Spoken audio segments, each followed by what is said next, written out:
Hey, welcome back. My name is Daryl, and today we're going to talk about objection categories.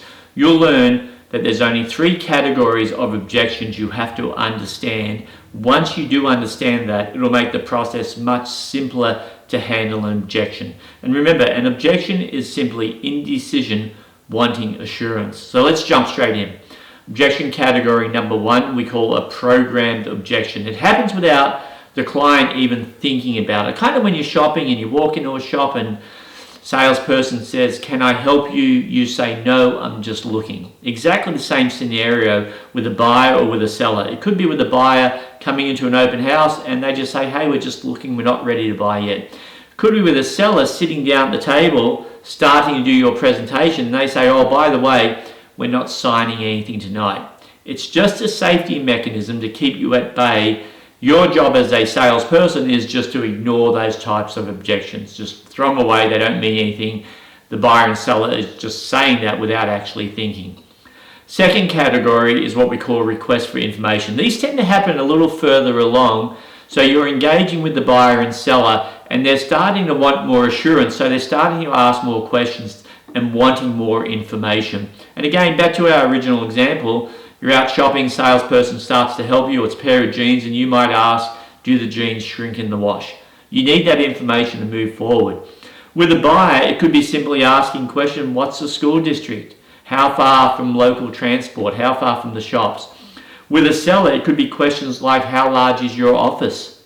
How many agents in your office? How long have you been selling real estate for? How many houses have you sold last week or last month or last year?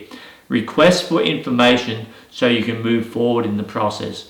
And the third type of objection category is probably the most important. It's what we call a conditional objection.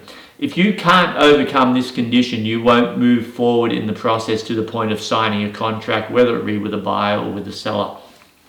And if we were using the same example earlier about the jeans, this would be something to the effect of, hey, I love the jeans, but I just have to call over my partner to see how I look in them.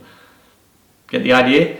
That objection has to be overcome. That condition has to be overcome before the sale will happen with the jeans. When you're working with a buyer, that objection may be, oh, we need to have our finance checked before we sign a contract. Now, I know that's an easy objection to overcome, but it's a condition of signing the contract that I have my finance in place.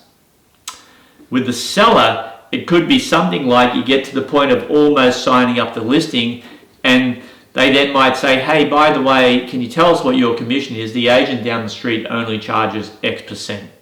It's a condition. If you can't overcome that, you're not going to move forward.